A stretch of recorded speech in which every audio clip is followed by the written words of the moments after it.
दोस्तों नमस्कार। आज है 23 जुलाई सन 2024 मंगलवार। दोस्तों अजय एस्ट्रो मनी गुरु देश का पहला चैनल है जो 42 कमोडिटीज़ 5 मार्केट पर लगातार अपडेट और विश्लेषण आप तक प्रस्तुत करता है। ऑयल सीड्स यानी तिलहन के अंदर सरसों, मूंगफली, तिल, अरंडी, ice bran, cotton seed oil, palm तेल, सूरजमुखी तेल, सोया तेल, सरसों तेल, इन सभी पर आपको अपडेट और विश्लेषण देने का प्रयास करता है। दोस्तों याद कीजिए, हमने आपको लगभग 1 से 1.5 महीने पहले सरसों में तेजी का अग्रिम अनुमान दिया था, जो अक्षत सत्य साबित होता देखा गया है। दोस्तों सरसों की आवक के अंदर उल्लेखनीय वृद्धि दर्ज हो रही है, जो लगभग 30% मानी जा रही है। यानी विशेष रिपोर्ट सरसों खल, सरसों बीज और सरसों तेल के बारे में। दोस्तों एक विशेष अहम खबर कि हमारा साप्ताहिक अखबार जो 3000 रुपये वार्षिक शुल्क पर उपलब्ध है। दोस्तों देश विदेश की महत्वपूर्ण कमोडिटी की खबरें, विश्लेषण आप तक पहुंचाता है। दोस्तों देश विदेश से चारों तरफ से इसकी बड़ी मांग दर्ज हो रही है। आप भी अपनी कॉपी आज ही बुक करें। इसमें आपको प्रत्येक दिन यानी हर दिन मंडियों के ताज़ा भाव भी निःशुल्क उपलब्ध कराए जाएंगे। आज ही संपर्क करें। इसके अतिरिक्त oil seed, pulses, grain, spices, इन सभी की विशेष रिसर्च रिपोर्ट, अग्रिम विशेष रिसर्च रिपोर्ट के लिए भी आप संपर्क कर सकते हैं, जो कि सहयोग राशि अदा करने पर उपलब्ध होगी। दोस्तों तेजी आने के बाद तेजी और मंदी आने के बाद मंदी से कभी किसी व्यापारी और कारोबारी को फ़ायदा हुआ नहीं है। यदि आप अग्रिम अनुमान चाहते हैं, सही समय पे माल खरीदना, सही समय पे माल बेचना, नियमों के हिसाब से काम करना, तो ही आपके व्यापार कारोबार में वृद्धि होती है। जानिए रिपोर्ट विस्तार से। दोस्तों 22 जुलाई सन 2024 को देश में सरसों की आवक में उल्लेखनीय वृद्धि देखी गई, जो लगभग 30% मानी जा रही है। 29.69% की वृद्धि दर्ज हुई है। यदि हम राज्यवार बोरा देखें तो 29.62% की वृद्धि यानी लगभग 30% की वृद्धि मानी जा रही है। सबसे ज़्यादा सरसों की आवक राजस्थान से देखी गई। 3500 बोरी सरसों की आवक दर्ज हुई, जो पिछले कारोबारी सत्र में 2,70,000 थी। एक बोरी का वजन 50 किलो माना जाता है सरसों की। राजस्थान में राजस्थान में 1.5 लाख बोरी के मुकाबले 1,80,000 बोरी सरसों की आवक दर्ज हुई, और कल पूरे दिन में 2,70,000 के मुकाबले 3,50,000 सरसों की बोरी की आवक दर्ज हुई, जिसमें राजस्थान का कंट्रीब्यूशन 1,80,000 बोरी का था। मध्य प्रदेश में भी 25,000 बोरी के मुकाबले 40,000 बोरी सरसों की आवक हुई।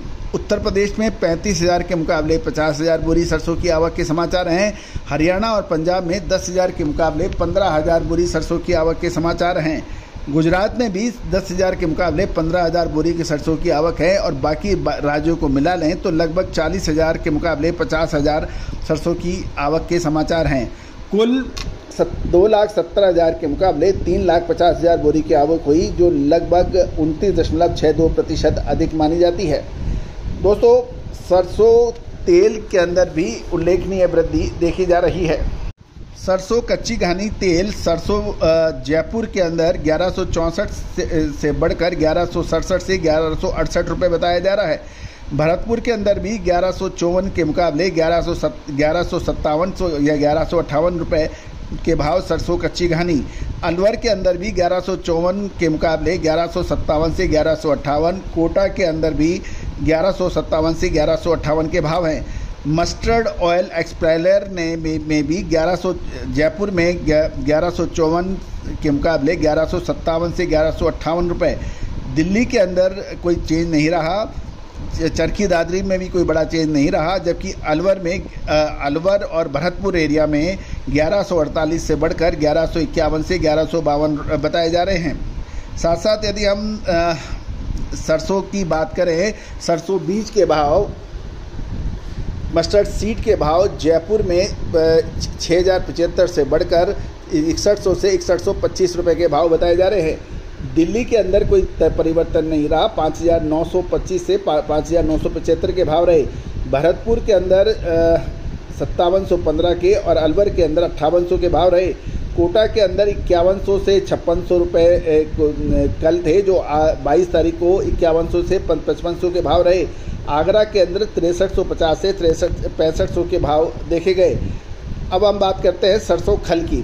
सरसों खल जयपुर में 2620 से 2625, चरखी दागड़ी 2610, अलवर 2575, भरतपुर 2700 और कोटा 2600 के भाव रहे। भरतपुर के अंदर 2720 से भाव घटकर 2700 रुपये बताए जा रहे हैं। सरसों की आवक के अंदर लगभग 30% की वृद्धि बताई जा रही है। दोस्तों, अब महत्वपूर्ण यह है कि सरसों में क्या गिरावट आएगी या फिर बड़ी तेज़ी। आने वाले 5 से 7 दिनों के अंदर कोई बड़ा उतार चढ़ाव की संभावना कम है। गिरावट की संभावनाओं से इनकार किया जा सकता है। भाव स्थिर या मजबूती की तरफ अग्रसर हो सकते हैं। विशेष ध्यान रखिए दोस्तों। अब एक महत्वपूर्ण प्रश्न ये है कि क्या अगस्त प्रथम सप्ताह तक बाज़ारों में जो मूवमेंट है वो राखी की वजह से कह लीजिए या त्योहारी सीज़न की वजह से कह लीजिए, क्या उसके बाद बड़ी गिरावट आ सकती है? क्या मुनाफा वसूल कर लेना चाहिए? क्या कुछ ऐसी नीतियां बनेगी जिससे कुछ फ़र्क पड़ेगा? दोस्तों, इन सभी का उत्तर एक हमारी विशेष रिसर्च रिपोर्ट में है। आज ही आप संपर्क कर सकते हैं। All the very best, good luck, happy trading.